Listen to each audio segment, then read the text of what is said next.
Mercedes Lynn de Uriarte. Originally I was Mercedes Carolina de Uriarte, but along the way it was made more pronounceable, as I was explaining. I'm a former writer and editor for the Los Angeles Times. I came to Texas in the late 80s, and well, very late 80s, to the University of Texas. And one of the first things I did was to start a skills course that taught students how to cover community news.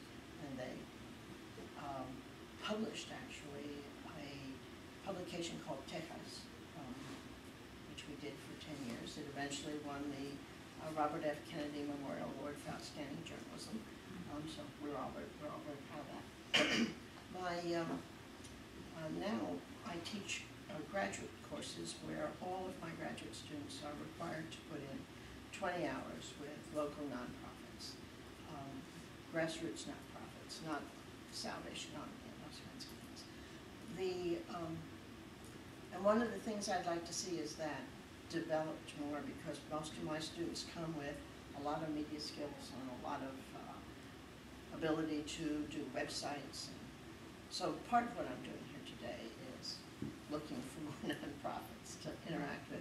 And that may be how you know my name, because I've sent you students.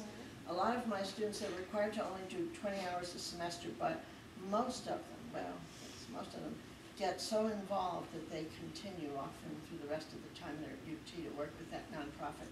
They're a wonderful resource. And one of the things I'd like to learn how to do is how to connect them to more nonprofits, because we find it very difficult to engage the nonprofits in wanting to have the graduate students come and work with them. So I'd like to do that better, and I would like to go back to teaching alternative press, which I've taught once here in the honors program. Most of our students, frankly, journalism departments across the nation, this is the result of research, teach students how to work for mainstream media. They do not teach students how to work for alternative media. They don't include the alternative medium in the professional conferences for journalism professors. They don't include it in the content of the courses they teach, even the diversity courses. That is also a finding from research. And so I would like to be able to find ways to insert that into more journalism programs. I think it's incredibly important, especially because I also teach media and social justice, and you don't get social justice in mainstream media. So those are the things I do. Well, hi, my name's Carl. I'm originally from New Orleans.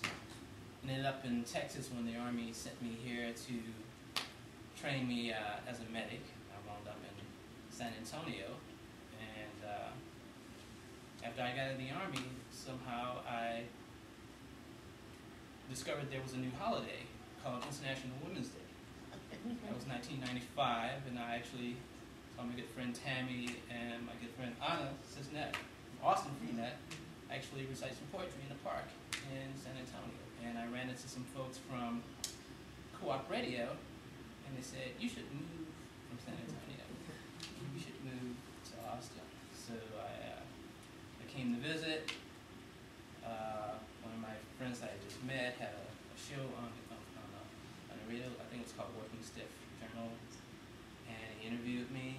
And this was the first time that I realized that I could be, instead of just being a passive receiver of what the mainstream media was feeding me, that I could actually participate in the media. So,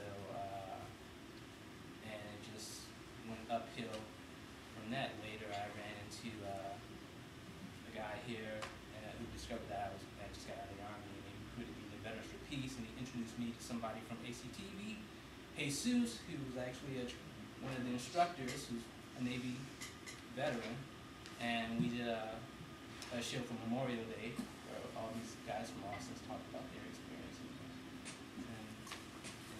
the military. And then right after that, I was at the Carver Library, and I ran into Austin Freenet, and I discovered the internet, which is a big mistake for a lot of people.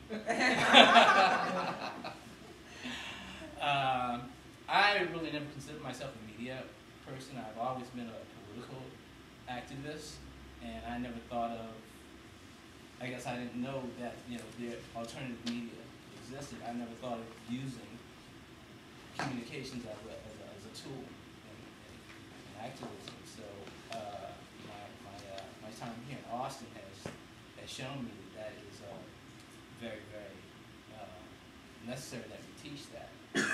Actually, the Texas Media Education email list, some of us here get a lot of information that way. I just recently actually became a member of Soul of Austin. Just last week, I just signed on, and I think some of us have talked about it, media being more inclusive, and I think alternative media. We're not going to squeeze into mainstream media. I mean, so that's And we won't want to, it's really still and defined. right, and we don't want to. So one of my goals is to make alternative media more inclusive, because the downside to my social consciousness being, becoming more aware, is that it's also at the same time more isolated, because a lot of alternative media is not inclusive, is very white. So it's very distressing to receive all these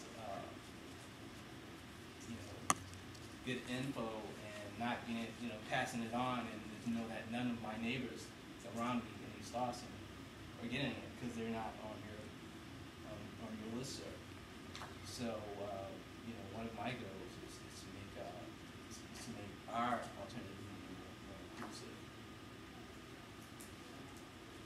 Hi, I'm Sherry Music, and I'm a volunteer with Dallas iMedia, and I became a volunteer and a member on the same day, and I'm also going to be taking all the training classes, and I'm needing the media because I am in the process of forming a nonprofit organization which will aid children in shelters or homeless children.